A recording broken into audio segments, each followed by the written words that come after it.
This conference will now be recorded.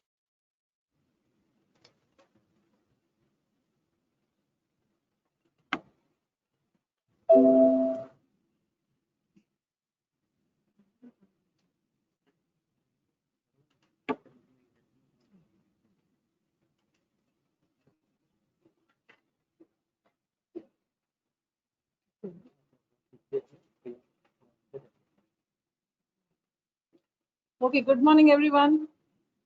I hope everybody who is supposed to come has come in because we are taking your attendance. So we'll start with today's topic, that is gestation trophoblastic diseases. So you all know, probably you've had a class on this in the clinics. We know that there are certain disorders of the placenta because of which a normal pregnancy, which is such a lovely thing to experience, becomes a very, very unfortunate incident. And that placenta has a abnormal development into what is called a gestational trophoblastic disease. And this particular disease is of various forms. You have the benign and the malignant forms. And we'll come through the different conditions that we see in the trophoblastic disorders.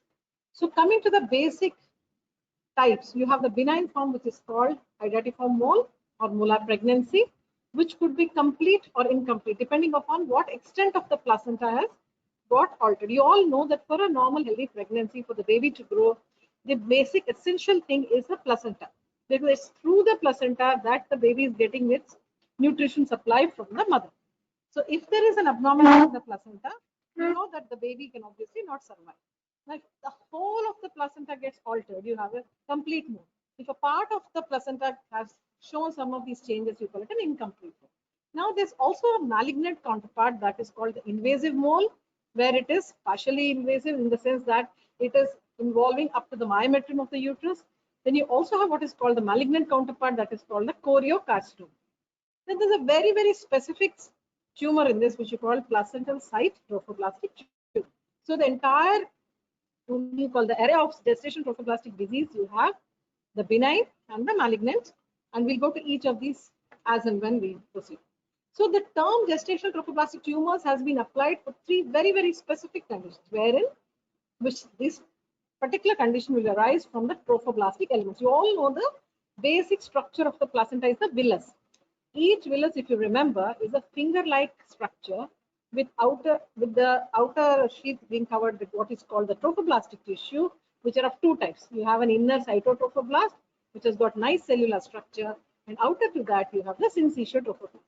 Now, within the villus, you have the mesoderm, and that is filled with the blood vessels. Now, if this normal villus structure gets altered, then you have this molar transformation. So the basic origin of this tumor is from the trophoblastic elements. Now, one feature I hope all of you remember, that the trophoblastic tissue is the one which is responsible for secreting HCG, which is the basic component that we use for diagnosing pregnancy. So you think that whenever there's an abnormality of trophoblastic tissue, you would have alteration in the HCG levels. Now, the features very specific to these trophoblastic tumors are: one, the origin of this pathology is in the trophoblastic tissue. Two, they retain their invasive tendencies. Just like a placenta invades into the uterine wall to anchor itself, these cells continue to have these invasive tendencies. And most importantly, as I told you, they continue to secrete the HCG. And that's how we actually diagnose this condition. Now, to classify this, the whole thing is based on two types of classification. One is your pathological classification, that is the hydatidiform mole, complete or incomplete, the invasive mole. Then you have the placental site trophoblastic tumor and the choriocarcinoma. Now, coming to the clinical classification, it is divided into benign or the malignant. And the malignant component is again divided into non-metastatic and metastatic. Now, once it is metastatic, you have what is called low risk and high risk. Now, we are very, very specific about this classification because the treatment is very, very confined depending upon the type of disease. So if it is a benign trophoblastic disease, you have a very simple method of suction evacuation.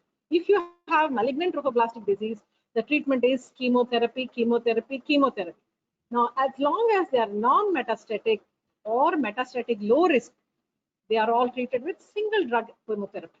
The moment they become high risk, the treatment is chemotherapy again, but it is multi-drug chemotherapy.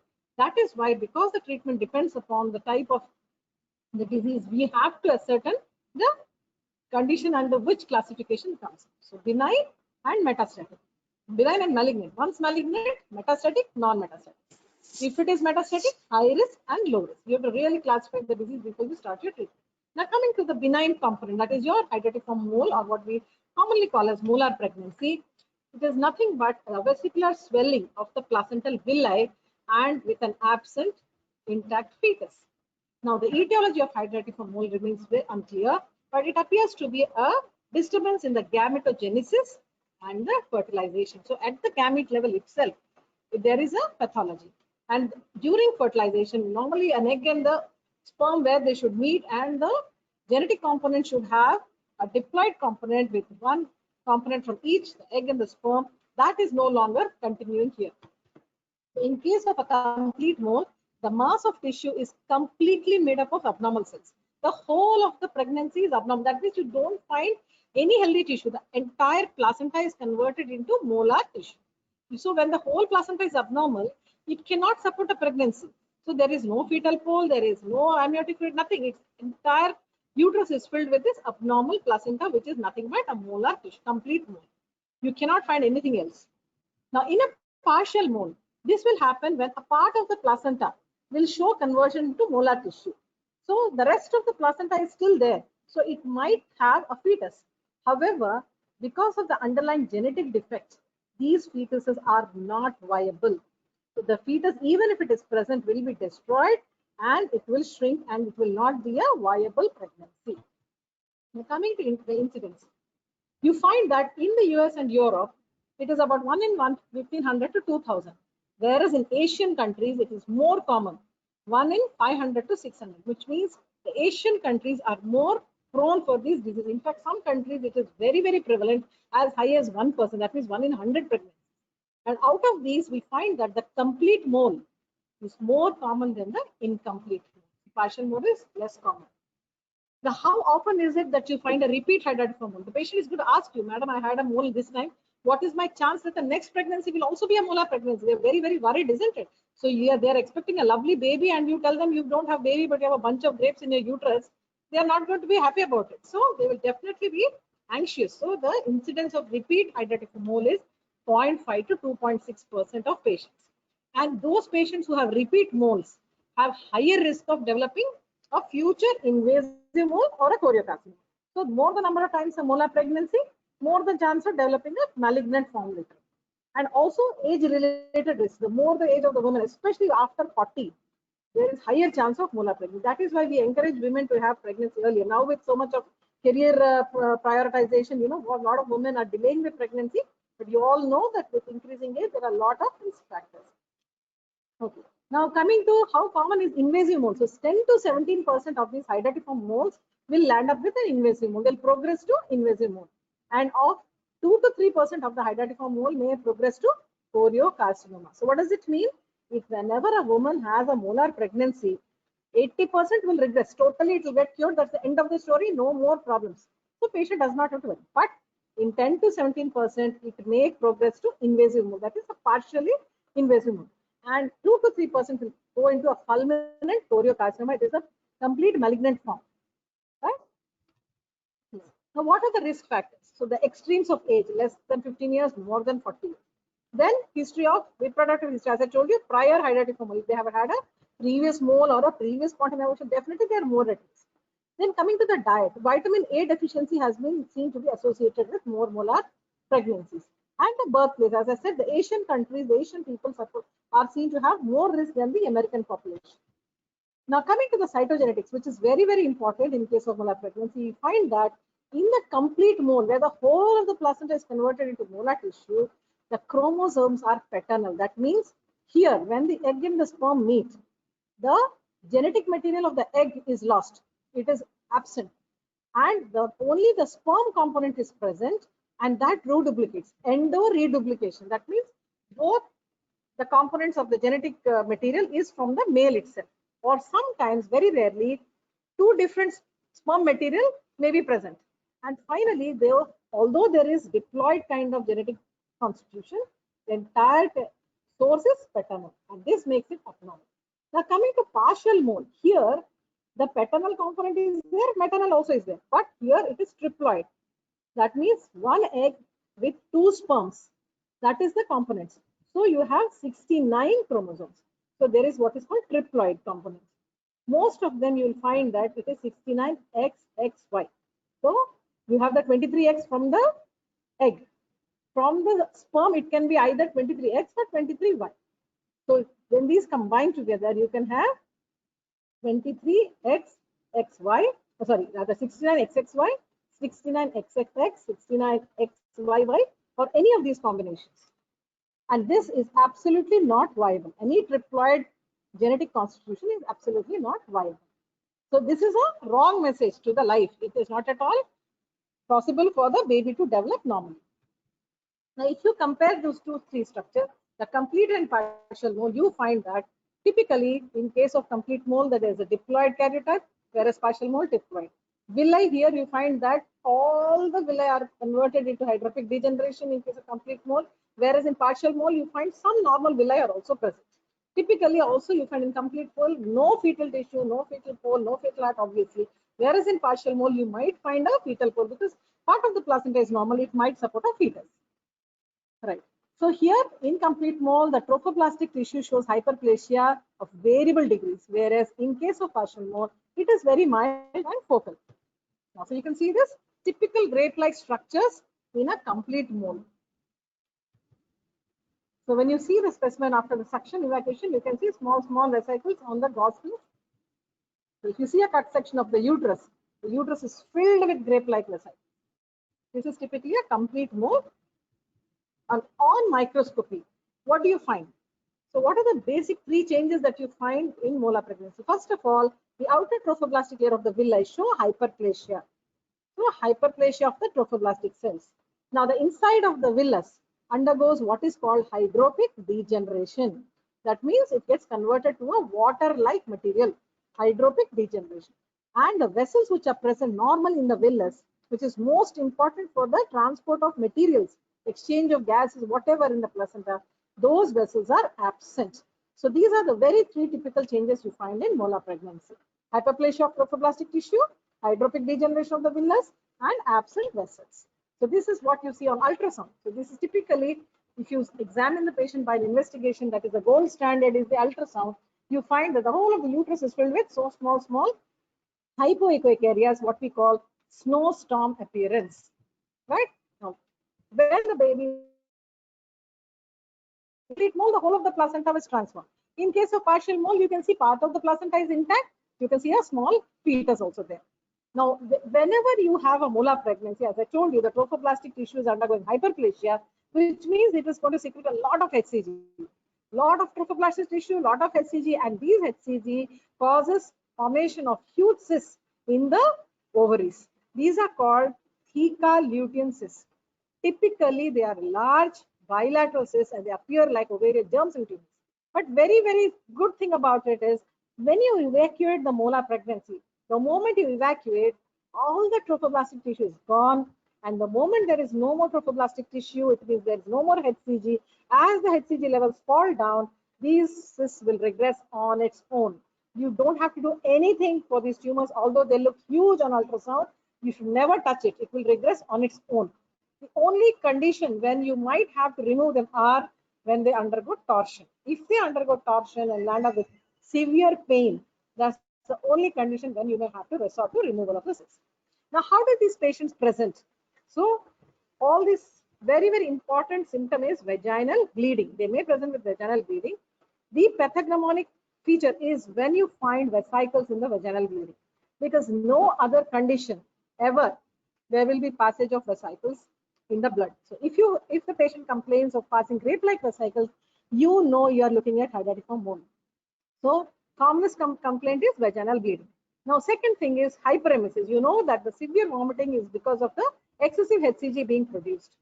Now on examination, you also find the uterine size is inconsistent with the gestation age. So most often it is larger than the period of gestation. If the patient is 3 months or 12 weeks, you'll find a 16-week size uterus. Oh, but sometimes in 1/3 of cases, you might find it corresponding to period of gestation, and sometimes you might find it less than period of gestation. But most commonly, the uterus is larger than the period of gestation. And you will find there is no fetal heart, there's no fetal parts, obviously no fetal movements. So what you typically find in a normal pregnancy, you will not have these typical features. Now, also associated with this, you will find that on examination of the blood pressure, and you will find the patient is having associated preeclampsia.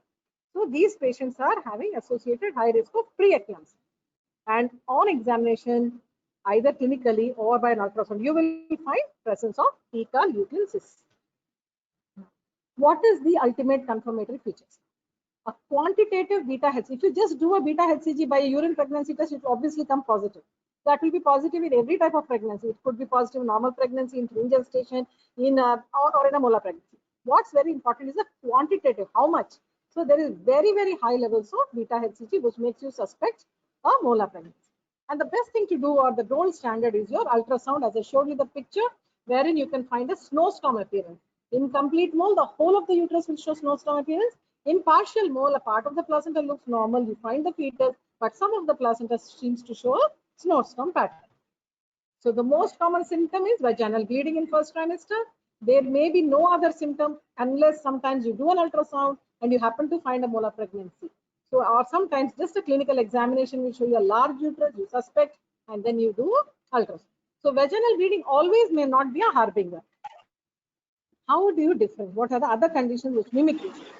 Abortion, pregnancy, or a poly. Why abortion? Whenever a patient comes with bleeding, the first thing you think of is abortion. It could be a threatened abortion or an inevitable abortion, incomplete abortion, or a complete abortion. Whenever there is vaginal bleeding, the first thing you think of is abortion. And you'll obviously want to examine the patient. You see what is the size of the uterus, is the cervix open, and you do an ultrasound. You find a typical snowstorm appearance, you know it is molar. Now, the other thing we suspect is multiple pregnancy. Why do you suspect multiple pregnancy? Because most often the height of the uterus is more than the period of gestation. You might think of either multiple pregnancy or polyhydramnios. So the ultimate way to confirm is do an ultrasound, as simple as that. Once you have diagnosed it's a molar pregnancy, a hydatiform mole, what is the treatment? You want to wait and watch, or you want to do something? Obviously, it is not a normal pregnancy. There is no fun in waiting for it to empty on its own. The only treatment is suction evacuation. You have to do a suction evacuation for this molar pregnancy. Now, how do you do the suction evacuation? You would do a dilatation of the cervix, and you want to do a suction of the contents of the uterus. Now, you must remember that this procedure is you have to do very carefully because one, it is very bloody, highly vascular, so there's chance of extreme hemorrhage. Second, the uterus is very, very soft. So when you push in your suction cannula, there's every chance you will perforate the uterus if you're not careful. So you must first of all see the uterine height. Make sure you sound the uterus and then you don't go too far. When you apply the suction cannula, you just go beyond the internal os of the cervix and apply suction. You don't have to hit the fundus. You just go inside the internal os of the cervix and then apply suction. Just the pressure of the suction will take out all the contents. And when you're doing this, remember, you do it under oxytocic cover. So when you give an oxytocic, it makes the uterus hard and contracted so that the risk of perforation is very less. The risk of bleeding also is greatly decreased. And when do you stop the evacuation? When do you know you have to stop the suction? When you find that there are no more Drapelie vesicles coming into your cannula or into the suction apparatus, you can see it coming through the tube, which is a transparent tube. Also, you will find that there's a gripping sensation of your instrument. When you're trying to do the evacuation, you'll find the uterus is collapsed over the suction cannula and it is holding it tight. It's just clinging onto the cannula. As long as there's a big cavity, you can easily move the cannula. But once the cavity is empty, it will cling onto the cannula and it will not allow you to move it to and fro. So that is the end of the procedure. And it's very important that you take out every bit of tissue. Otherwise, retained products can lead to profuse bleeding later on. And how do you know that? So the best thing would be to do a post-suction evacuation ultrasound. Say that nothing is there. And if you have the privilege of having an ultrasound in your OT, in your operation theater, you can do this procedure under ultrasound cover. That means you will be able to see what is happening. You can see the amount of contents which are being removed and you can check out if there's anything left, and this will help in avoiding unnecessary perforations. Right. Now, very rarely we may have to do a hysterectomy. Normally, we don't resort to this. Only in high-risk patients or in patients where there's no need for future pregnancy and it's a high-risk patient who may not come for follow-up, these sort of patients, we may have to very rarely resort to a hysterectomy. Also, the role of prophylactic chemotherapy. Also here, single drug chemotherapy. Methotrexate is used as a prophylaxis sometimes because you are worried that any of these molar pregnancies might go in for an invasive mole or choriocarcinoma. I told you in the beginning, 10 to 17% will go in for invasive mole, 2 to 3% can go into choriocarcinoma. So how do you know that they will go? You'll have to follow them up. Every patient is at potential risk. So you'll have to follow them up. And when a patient sometimes cannot come for follow-up, or sometimes they have high risk factors where you know that these are very, very likely candidates of choriocarcinoma, it would be useful to give prophylactic chemotherapy. A single agent, methotrexate, which can be given immediately following evacuation or at the time of evacuation. Now, who is this high-risk patient? Who are the high risk which we are talking about? Those in which pre-evacuation, the uterine size is much larger than the expected gestation age. So a large uterus, large ovaries in terms of huge ovarian cysts. I told you, you can have bilateral theca luteal cysts. If they are more than 9 centimeters, they are high risk. Anything large. So large uterus, large ovaries, excessive age, like a patient who is more than 40 years, very high HCG level, that is more than 10 to the power of 5 international units per ampere. All these are high risk of choriocarcinoma. Also, when they're associated with medical complications, like sometimes they're associated, as told you, with PIH. Also, beta HCG also has similar features like TSH, thyroid stimulating hormone. So these patients can also show hyperthyroidism. Some may land up with even thyroid storm, or those who have trophoblastic embolization.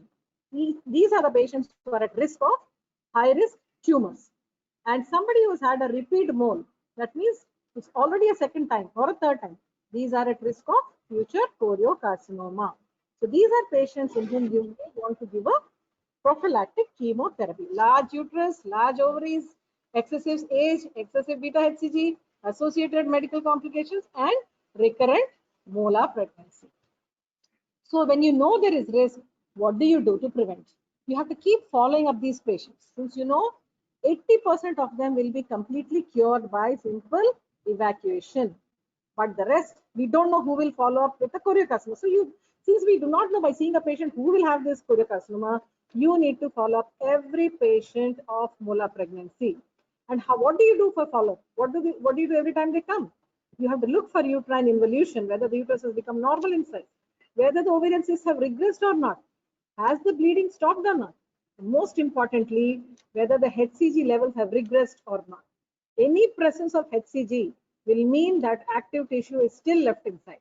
You may not know where it is, but the presence of HCG means some tissue is producing it. It's somewhere. It might be in the uterus, or this thing might have got invaded into some other tissues and it is producing there. It's impossible to identify the location most often, but a presence of HCG. So when you are following up the patient, you expect the beta HCG levels to fall with each follow-up, and finally it has to become totally negative. If you find during a follow-up that HCG is plateauing, that is, it is not falling, or it is not falling as much as it should, or it is rising, that means there is persistent tissue. And these are patients whom we call persistent trophoblastic disease or persistent trophoblastic tumors. So quantitative serum HCG levels should be obtained every week until negative for 3 consecutive determinations. 3 negative values, and only then you will stop. After this, you will do every 3 months for 1 year. Okay, so you will follow up these patients for 1 year, and during this follow-up, the patient should not get pregnant. That means she has to use contraception. Why? Because you are looking for beta HCG. And if patient gets pregnant, what will happen? Beta HCG will be produced during pregnancy. Then you will not know whether the HCG is due to pregnancy or due to a choriocarcinoma. So it cannot afford to get pregnant for 1 year after molar pregnancy. Now coming to invasive mole. This invasive mole is applied to the molar pregnancy in which the molar tissue has grown into the myometrium or the blood vessels. So it has invaded into the myometrium itself. So you can see here, the tissue has invaded into the myometrial layer from inside the mucosa into the myometrium. There is no border between the two. So if you see here, again, another picture, the whole of the myometrium has got invaded by the tumor. If you see an ultrasound, you can see that there is a snowstorm appearance inside the uterus, and also the myometrium is showing high vascularity. Okay, Now you also have what are called metastatic tumors. So where all can it metastasize? If it is confined to the myometrium, we are calling it invasive. If it has metastatized outside, so it can very, very commonly go to the lungs, 60 to 95%. Next common site is the vagina, that is 40 to 50%. The vulva and the cervix, 10 to 15%. It can go to the brain or the liver, 5 to 15%. Then the kidneys, spleen, and GI tract. So the common site of metastasis is your lung. So the first thing you always look for, or you ask for symptoms when patient comes to follow up, whether she's having cough, hemoptysis, and so on, any breathing difficulties. Then if it is in the vagina, you will look for the vaginal nodule. These are very typical bluish nodules seen in the vagina, which is pathognomonic of a metastasis. Then you can also examine the vulva and the cervix. Now, when it is suspected in the brain, you will ask for symptoms like headaches, or if they are having any new onset of convulsions or so on. So depending upon the site of the tumor or metastasis, you will have corresponding symptoms. So you must know that these are all the possible sites. So you look for it. You look for an ultrasound in the liver, kidney, spleen, and so on, although they are more rare. So coming to choriocarcinoma proper, the definition is it is a malignant form of gestational trophoblastic disease which can develop either from a hydatiform mole or a normal placental trophoblastic cell, or after following a healthy fetus or an abortion or an ectopic pregnancy, which means that anybody can have a choriocarcinoma. So it could follow a molar pregnancy, it could follow a normal pregnancy, or after an abortion, after an ectopic pregnancy, any condition where trophoblastic tissue was involved, that is enough as a precursor for choriocarcinoma. But the commonest is, of course, hydatiform mole. It is characterized by abnormal trophoblastic hyperplasia, anaplasia, and absence of villi. So when they become malignant, they totally lose their normal structure or the pattern. They just multiply like crazy. It's become malignant, out of control hyperplasia, abnormal cells, anaplastic cells, and there is no more structural villi. So here you can see a specimen of the choriocarcinoma. So if you see a Doppler image, you can see very, very high vascularity here in case of choriocarcinoma. The vascular pattern with low resistance flow will make you suspect that it is choriocarcinoma. So how will the patient present? So you might find patients coming with non-specific symptoms or bleeding, vaginal bleeding, infections, an abdominal mass or a vaginal mass, lung symptoms, or as I told you, symptoms depending on the sites of the metastasis. Now, whenever you have this choriocarcinoma, the moment you have patient coming in with any of the symptoms, when during your follow-up, you are looking for beta HCG, you find that the beta HCG levels are very high, they are going up, not coming down. You know there is tissue which is actively produced. Now you know it is a trophoblastic tumor. You have to say whether it is high risk or low risk, because the treatment depends upon the risk. I told you in the beginning whether it's high risk or low risk. Now, how do you know whether it's high risk or low risk? There are various prognosticating systems. So WHO prognostic scoring system takes into account 8 features, and that tells you, and they give you scores of 0, 1, 2, and 4. You add up all these, and if it is 0 to 4, it is low risk. 5 to 7, it is intermediate risk, and more than 8, remember, there is high risk of death. So anything more than 8 and more is significant for high risk. So what are those 8 risk factors you take? The age in years. The more the age of the patient, more the risk. Pregnancy history, whether it is following a hydatiform mole, whether it's following an abortion or ectopic, or whether following a term pregnancy. So those following a term pregnancy are more at risk compared to those following a molar pregnancy. Then also the interval period between that particular pregnancy episode and this choriocarcinoma. The longer the duration or the gap between the two, the more the risk. Then the extent of HCG, quantitative HCG levels. So if the quantity is more than 10 power 5, that is more than 10 power 5 milli-international units per ml of quantitative HCG, you know it's very high risk. Then the size of the tumor. If the tumor size is more than 5, it's high risk. Less than 3, it is low risk. So you're going to measure the size of the tumor. The site of metastasis. The site of metastasis, where all? Lung, I said, is very common. So the lung is the safest, whereas brain is most risky. So lung, 0 score. Spleen and kidney, 1. The GI tract, liver, 2. And brain, you have the highest number of points. The site of metastasis. Number of metastasis. Similarly, how many places the metastasis has occurred? So 8 or more places means very high risk. And the last point is the previous treatment, whether the patient had prior treatment with single drug or 2 or more drugs. If somebody did not have prior chemotherapy, very good.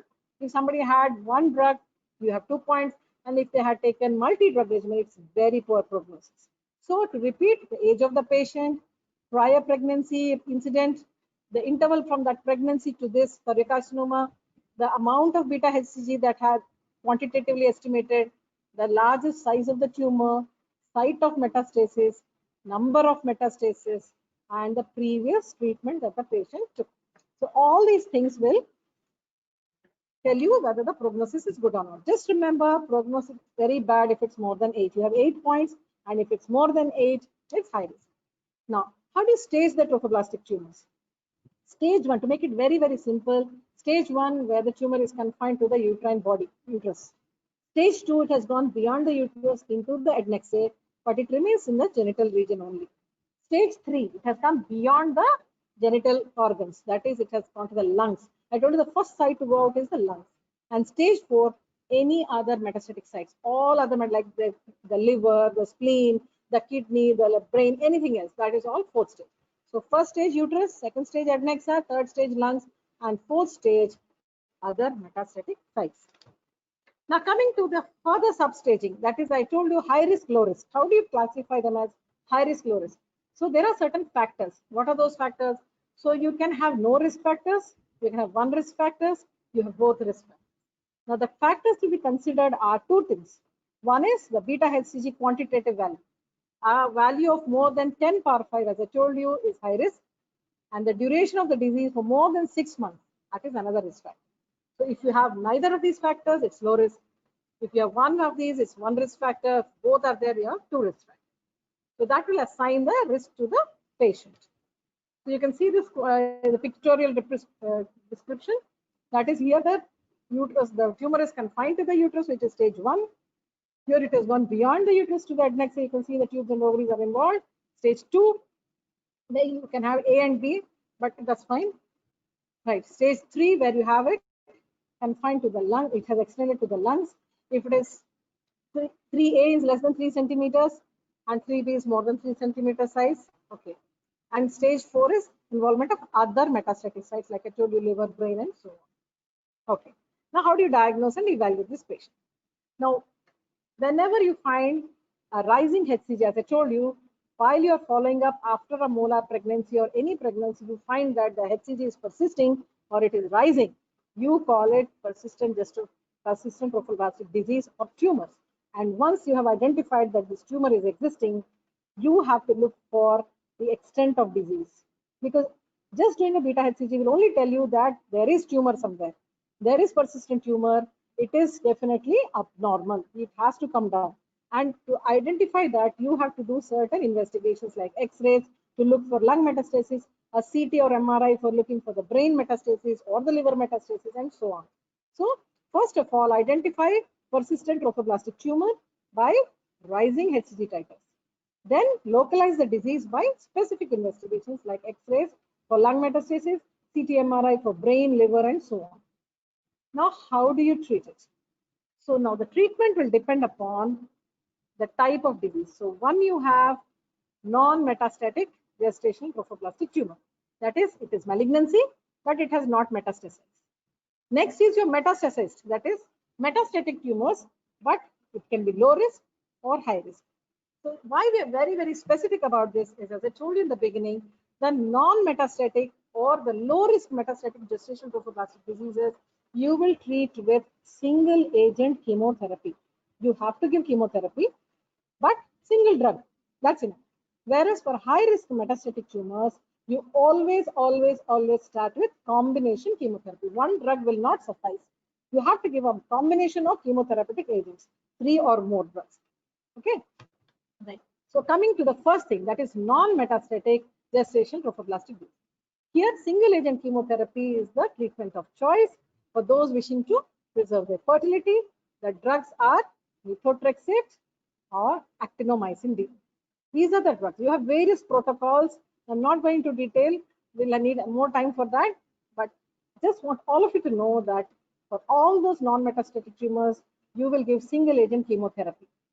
How long will you give? Each of these therapeutic dosage is a 1-week treatment. You give the methotrexate, you give them for say Day 1, 3, 5, 7, you give methotrexate.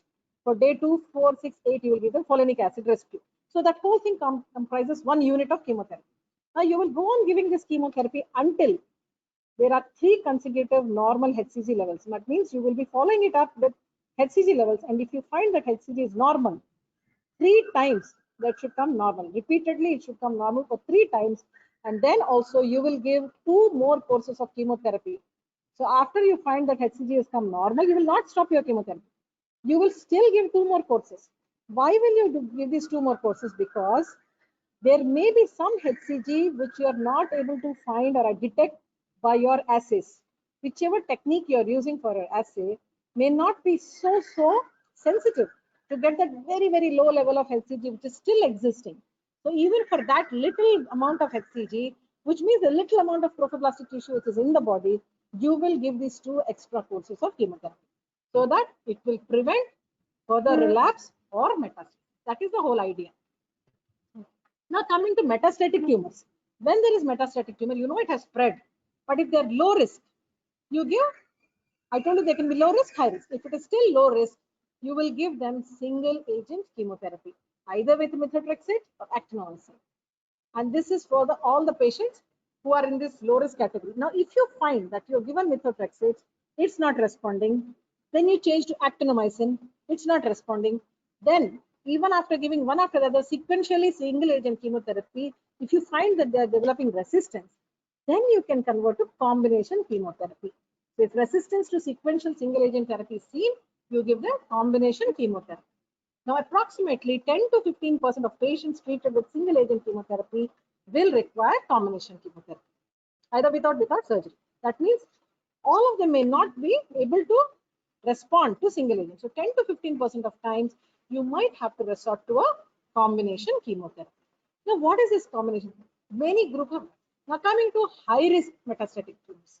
So you had non-metastatic tumors, you had metastatic tumors which are low risk, both of which we gave them single agent chemotherapy. Now we are coming to metastatic tumors which are high risk. These patients we will start away with multi-agent chemotherapy, with or without adjuvant radiotherapy or surgery. So the main line of treatment is multi-drug chemotherapy. This is the initial treatment for all high-risk metastatic tumors. Now the drug of choice commonly we use are Imaco. Imaco is a combination of drugs which we give as a good choice for high-risk metastatic tumors. So adjusted surgeries, sometimes we might have to do, like in addition to the chemotherapy, we might have to resort to certain surgeries for controlling, like say hemorrhage.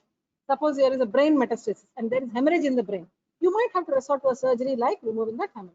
Or if there is a lung metastasis, we might have to do a lobectomy or something like that.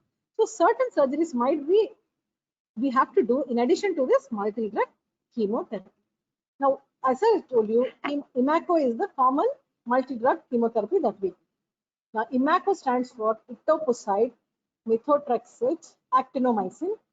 So these 3 constitute one, which are given for the first 2 days. So the 2 days that you're giving etoposide, methotrexate, actinomycin, along with folinic acid.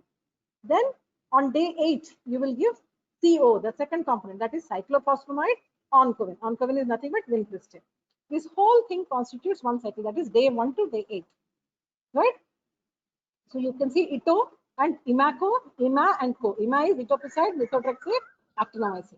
Co is cyclophosphamide, oncovin. And you can repeat this whole regimen every 15 days, as much as the toxicity will permit. So that if the patients have recovered from the toxicity of that, you will again repeat this dosage.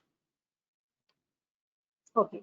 Now, the prognosis of all these tumors, the malignancies, are typically very attractive in terms of malignancy. If some God were to give you a choice as to what malignancy you want, I think this would be the best malignancy to choose, because most of them are 100% curable.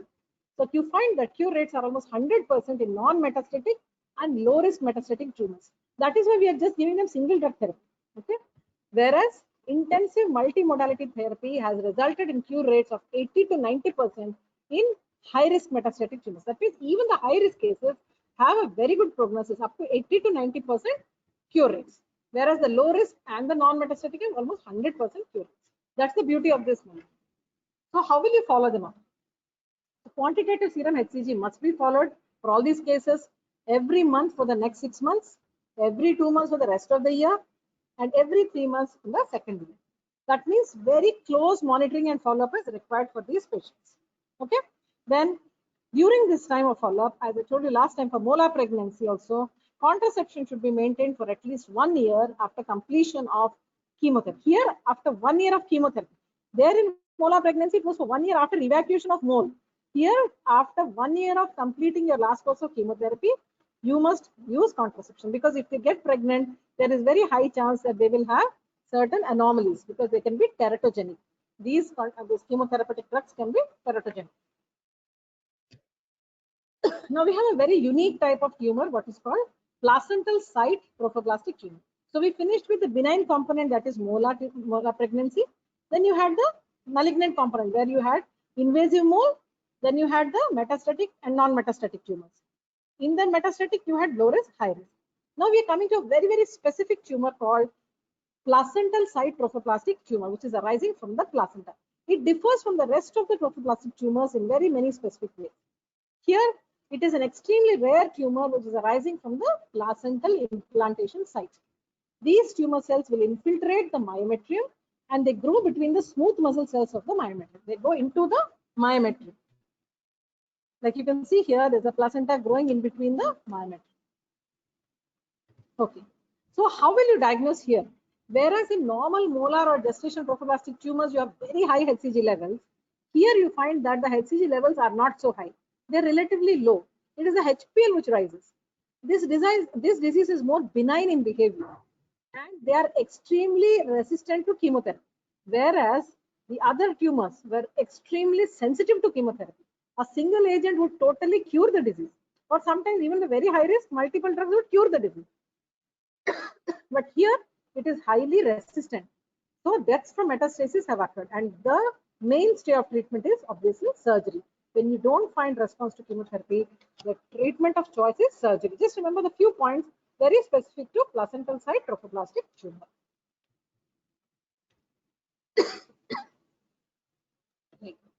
So I think that's the end of it. I hope it was clear to all of you. Make sure that you all note down this and we'll give you questions based on this topic. Very, very common. So I want all of you to know the common classification and that basic benign and malignant components, how you diagnose each of these things, what is it that makes you suspect?